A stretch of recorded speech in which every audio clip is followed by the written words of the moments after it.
Em nome do Pai, do Filho e do Espírito Santo. Amém. Louvado seja nosso Senhor Jesus Cristo. Que toda a nossa vida, toda a nossa compreensão a usemos para descobrir a glória de Deus, que nós o possamos glorificar, o Espírito Santo nos ilumine e nos dá a sua luz para nós glorificarmos todos os benefícios que Deus faz por nós e em nós. Lemos o Evangelho de São João, capítulo 17, a partir do versículo 20. Jesus vai dizer assim: não rogo somente por eles, está rogando pelos discípulos, mas também por aqueles que por sua palavra hão de crer em mim. Quando falamos a palavra, confiamos nessa oração de Jesus. Jesus estava rogando para que aqueles que pregassem a palavra fossem ouvidos, aqueles que ele enviou a pregar a palavra fossem ouvidos. Ou seja, pedindo ao Pai, Jesus pedindo ao Pai: não rogo somente por eles, mas também por aqueles que por sua palavra hão de crer em mim. Veja como é importante Jesus rezando por nós, por todos vocês, por todos aqueles que pregam a palavra de Deus. Então nós não estamos confiando naquilo que nós sabemos, ou na nossa própria virtude, ou no nosso modo de entender a palavra, ou porque a nossa palavra é mais eficaz que a dos outros. Nenhuma razão, a não ser essa, nos impele a também meditar sobre a palavra de Jesus, porque a igreja nos ensina, a igreja católica, nós estamos com Jesus desde o princípio. A própria Sagrada Escritura fala isso. Vocês que estão comigo desde o princípio, na hora da eleição de Matias, que iria substituir Judas, é a palavra que Pedro disse: eu preciso de alguém que tenha estado conosco desde o princípio, que tenha acompanhado Jesus, que o tenha visto agir, o tenha visto falar, o tenha visto amar. E esse capítulo 17, a partir do versículo 20, é um clamor que Jesus faz, porque ele não estaria mais, entre aspas, humanamente nesse mundo, mas porque nós cremos que Jesus está na Eucaristia, em corpo e sangue, alma e divindade, mas ele não estaria já mais nessa forma, essa forma humana, natural nossa. Quando ele diz isso, rogo por aqueles que por sua palavra hão de crer em mim, olha como ele entra no versículo 21 desse capítulo 17. Para que todos sejam um, Jesus está rezando, está pedindo ao Pai para que todos sejam um. Veja, não está somente dizendo que eles se conheçam uns aos outros, que eles se respeitem, que eles se suportem, mas Jesus está dizendo que todos sejam um, assim como tu, Pai, estás em mim e eu em ti, para que também eles estejam em nós e o mundo creia que tu me enviaste. Duas condicionais importantes aqui: que todos sejam um, é o pedido, ele está rezando ao Pai para que nós, cristãos, sejamos um. Aí ele vai dizer: assim como tu, ó Pai, estás em mim e eu em ti, para que também eles estejam em nós. Primeira condição, nós estarmos em Cristo, nós sermos um, como Ele e o Pai são um, para que nós estejamos nele, para que nós estejamos em Jesus, nós precisamos ser um. Nós precisamos ser uma única pessoa, um único pensamento. É claro, carismas diferentes, um tem o dom de servir, cada um, São Paulo vai dizer isso. Se a mão não disser ao pé, não preciso de você, todos necessitamos uns dos outros. Aqueles que têm o dom de pregar, o dom de ensinar, o dom de exortar, o dom de milagres, o dom de profecia, e São Paulo vai dizendo todos esses dons, para dizer que o corpo é um só, mas nós somos muitos membros. Cada um imagina como é que o braço está unido ao corpo, ou como é que o braço está unido à perna. Não digo unido de maneira física, mas como um depende do outro. Se o braço quiser pegar uma coisa e o corpo está distante, vai precisar da perna. Você sabe meditar isso? Eu não preciso alongar nesse assunto, mas ele está dizendo para que Deus esteja em nós, é preciso que sejamos um. Mas também nós precisamos ser um para que o mundo creia que Deus enviou Jesus. O mundo precisa crer que Deus enviou Jesus, mas para isso é preciso que o Pai e o Filho estejam em nós. O mundo, para que o Pai e o Filho estejam em nós, nós precisamos ser um. Ou seja, precisamos estar profundamente unidos, primeiro, para que o Pai esteja em nós. Segundo, para que o mundo creia que Deus veio ao mundo, veio salvar o mundo. Porque esse é o testemunho que precisamos dar ao mundo, que somos um. Graças a Deus, nascemos na Igreja Católica. Nós, apesar de pertencer a uma família de católicos relaxados, como a gente diz, depois de um certo tempo, houve várias maneiras, Deus usou de várias maneiras para nos ir atraindo a Ele e nos levar a nos aproximarmos dEle. Aí, quando começamos, então, a conhecer mais a doutrina católica, e quanto mais nós a conhecemos, mais nós a amamos, e mais nós sentimos a presença de Deus no meio de nós. Mas essa unidade na diversidade, para que duas, então fica muito bem aqui dito na palavra, muito bem explicado na palavra, que para que Deus esteja em nós, nós precisamos ser um, como Cristo e o Pai são um, eu e o Pai somos um. Quem me vê, vê o Pai, ele fala para Filipe. Olha que importante. E aqui, então, as duas condições. Primeiro, precisamos ser um. Por quê? Para que Deus habite em nós, para que venha morar em nós. E depois, para que o mundo creia que Ele foi enviado pelo Pai, e para que o mundo o creia que Ele nos enviou também, Ele enviou aos apóstolos, claro, e a todas as pessoas para serem testemunhas da sua ressurreição. O pai dentro da sua casa, a mãe dentro de sua casa, para os seus filhos, para a sua família, para aqueles que não creem.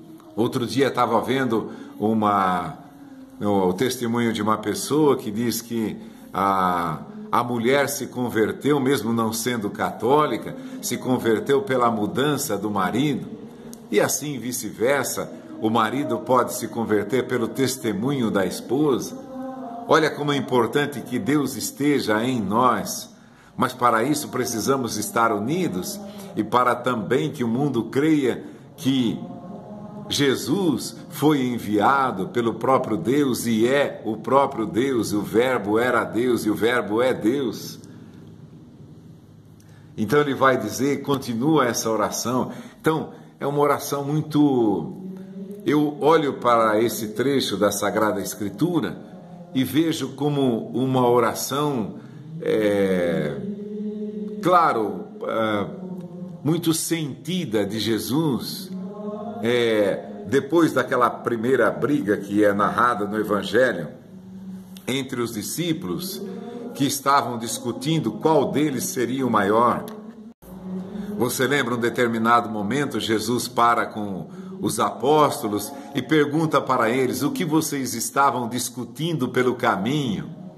E eles ficaram calados, porque estavam discutindo qual deles seria o maior, o mais perfeito, o mais fiel seguidor de Jesus. Qual deles era o mais fiel, ou qual deles amava mais o Mestre? A mãe dos filhos de Zebedeu, João e Tiago, vai pedir para Jesus, para os filhos dela serem os mais importantes dentre os 12. Então, tudo isso foi se passando, e agora, é claro, depois de que Jesus lhes disse, chamou eles e disse: quem quiser ser o maior, seja o servo de todos, seja aquele que serve, seja o mais humilde, seja aquele que se faz tudo para todos, como diz o próprio São Paulo, eu me fiz tudo para todos, eu me fiz fraco com os fracos. Então, nós percebemos essa oração sentida, porque é a partida de Jesus para o Pai. Jesus está próximo da sua paixão, está fazendo aí próximo da ceia, durante a ceia. Então, é uma hora muito solene para Jesus, é uma hora em que ele busca falar aos apóstolos, claro, sempre falou do profundo do seu ser, mas quando você soleniza uma hora, é claro, você tem muitos momentos na tua vida, mas existem momentos que são muito solenes. O momento de se despedir de um filho, o momento de falar a ele das coisas que são importantes, como você o ama, como ele é querido, quando, por exemplo, vai para uma viagem longa, ou vai morar fora do país. Então, você procura ali naquele momento colocar todo o seu afeto. Assim também, ali nessa hora, Jesus soleniza muito essa hora da paixão. E veja, e dessa prece Jesus está pedindo ao Pai pelos apóstolos. Vai continuar dizendo no versículo 22, dei-lhes a glória que me deste, para que sejam um como nós somos um. Depois, após aquela discussão de quem seria o maior, vamos imaginar aí, continuando todo o tempo com Jesus, aqueles discípulos vendo como ele os servia, e durante a paixão ele vai ao extremo dessa solenização daquele momento, quando ele toma a toalha, se ajoelha aos pés dos discípulos e começa a lhes lavar os pés. E dei-lhes a glória que me deste, para que sejam um como nós somos um. O que foi essa glória que Jesus deu a eles? A glória da compreensão, e muito mais não só da compreensão, que era a maior glória que eles poderiam viver, a maior glória que eles poderiam ver e sentir seria a de estarem unidos. Não é assim, por exemplo, numa família? Quanto mais unida uma família é, mais forte ela se torna. Vejam, ninguém passa necessidade, aquele que perdeu o emprego não passa necessidade, aquele que está doente não fica sozinho. A maravilha de uma família unida. Agora, você imagina, quando eu vejo que, quando chegou a plenitude dos tempos, Deus enviou o seu filho nascido de uma mulher para resgatar todos os nascidos de mulher, para resgatar todos aqueles que haveriam de crer nele. Quando chegou a plenitude dos tempos, olha, a plenitude dos tempos foi lá. Então, nessa plenitude dos tempos está a plenitude da fidelidade, a plenitude do amor. Por exemplo, se nós vivêssemos lá no tempo de Jesus, vivêssemos com Ele e tivéssemos a atitude de segui-lo junto com os apóstolos, não teríamos a mesma fidelidade deles. Importante isso, que a plenitude dos tempos também é a plenitude da fidelidade, a plenitude da sinceridade, da honestidade, da entrega. É a plenitude de tudo. A plenitude que quando o Verbo se faz carne, ele escolhe a plenitude dos tempos. Desde lá a criação do mundo até o final dos tempos, qual seria a plenitude? A plenitude dos tempos foi lá no tempo de Jesus. Deus escolheu o momento mais propício para, ou seja, que tempos da humanidade, da história, de nossa história humana, ele encontraria corações mais fiéis. E ele escolheu aquela data, nasceu naquele tempo e encontrou realmente os discípulos mais fiéis. Como ele diz lá de Judas, para que se cumprisse a Escritura, ele bem sabia, eu sei quem eu escolhi, mas um de vós me há de trair. Aí a negação de Pedro, Jesus o amava muito também, claro. Jesus vai perguntar para ele depois da ressurreição, junto ao mar da Galileia: Pedro, tu me amas? Senhor, tu sabes que eu te amo. Tu me amas mais do que esse? Tu sabes que eu te amo. Agora, Pedro já houvera a grande lição: me amas mais do que este? Mestre, tu sabes que eu te amo. Quer dizer, jamais. Agora, a grande lição já tinha sido aprendida. Ou seja, o amor entre eles já era pleno e se consumou ainda mais no Pentecostes. Vejam, Pedro e João iam juntos ao templo a hora nona para rezar, a hora em que teoricamente Jesus teria sido crucificado. É quando ele cura o paralítico à porta do templo. Essa é a plenitude do apostolado, plenitude dos apóstolos, que você viu, quase todos eles foram sacrificados.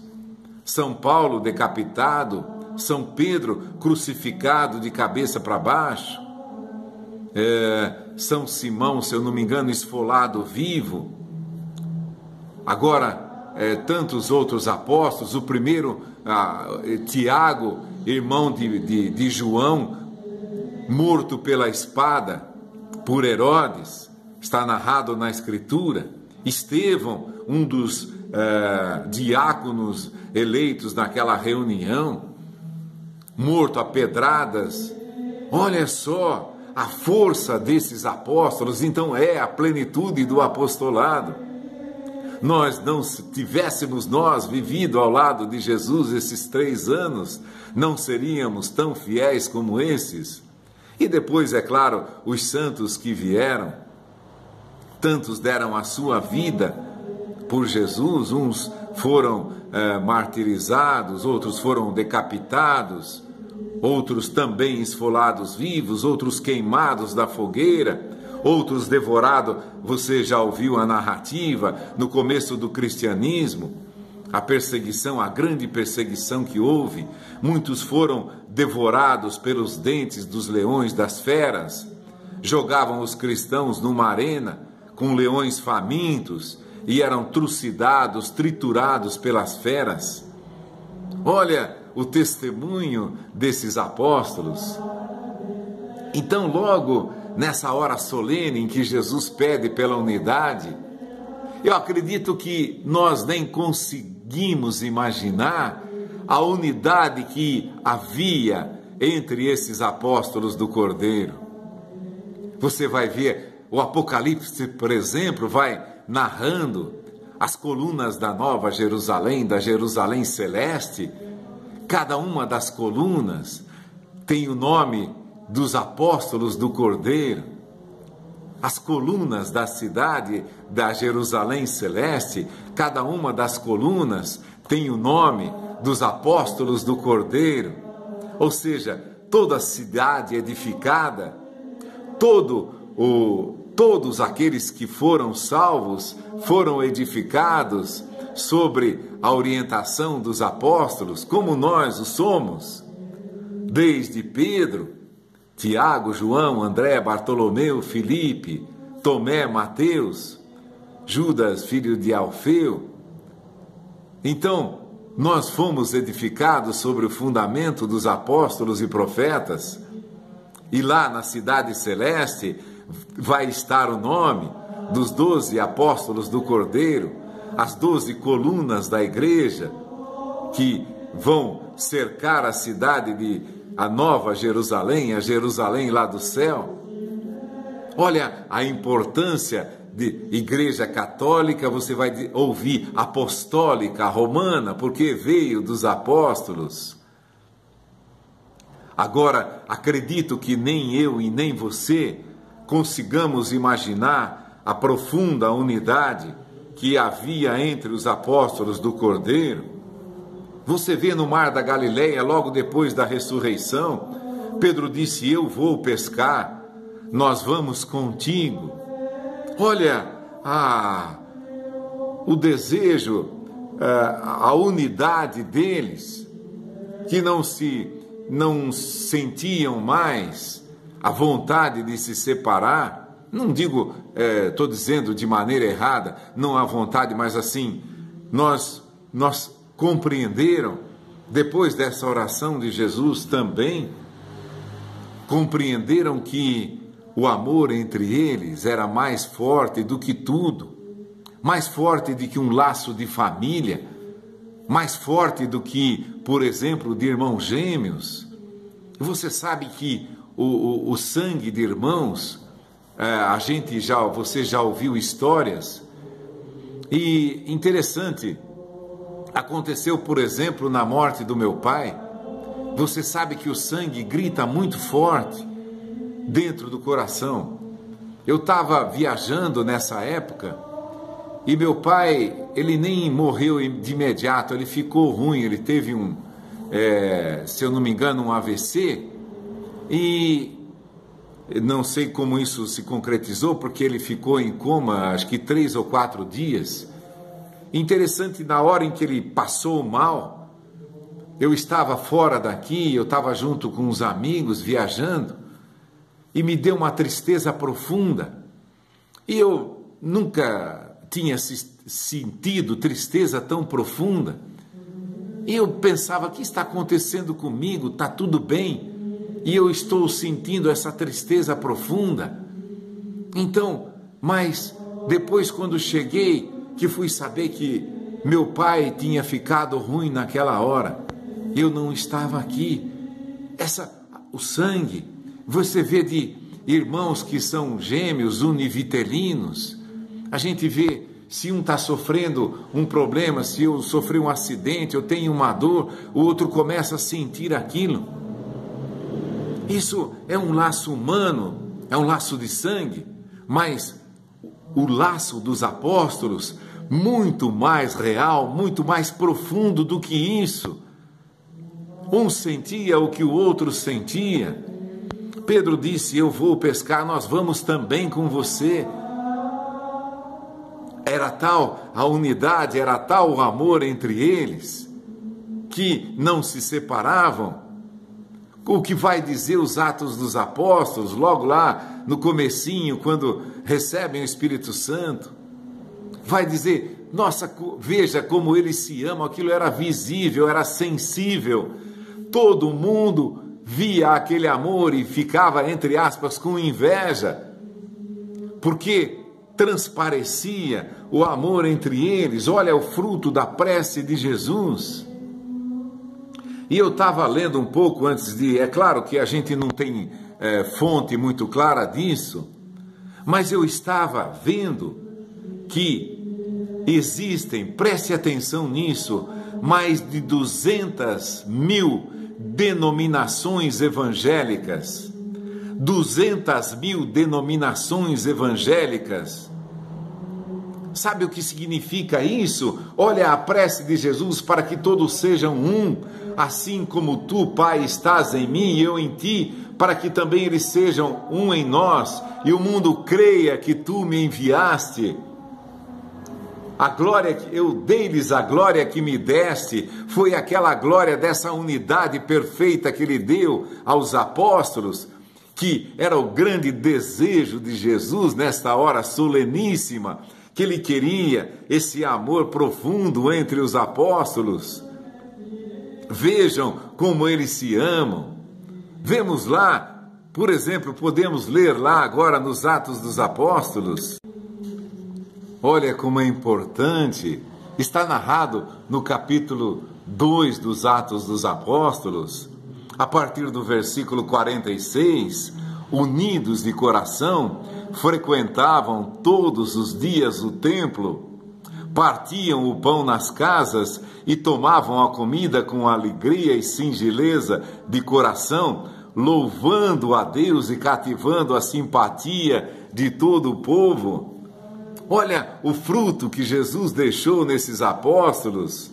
Frequentavam todos os dias o templo, partiam o pão nas casas, tomavam a comida com alegria e singeleza, simplicidade de coração, louvando a Deus e cativando a simpatia de todo o povo. Agora, essa passagem de São João, ela impressiona pela solenidade e pela força da palavra de Deus. Vejam como capítulo 17, para que todos sejam um, é Jesus que está rezando para que todos sejam um. Agora imagina, mais de 200 mil igrejas que se denominam cristãs, cada um põe um nome, uma não tem nada a ver com a outra. 200 mil igrejas, eu não tenho o censo atual. Se você tiver acesso a isso, pode procurar lá para ver quantas, passa de 200 mil igrejas, 200 mil. E olha a prece de Jesus, para que todos sejam um. Graças a Deus nós somos um.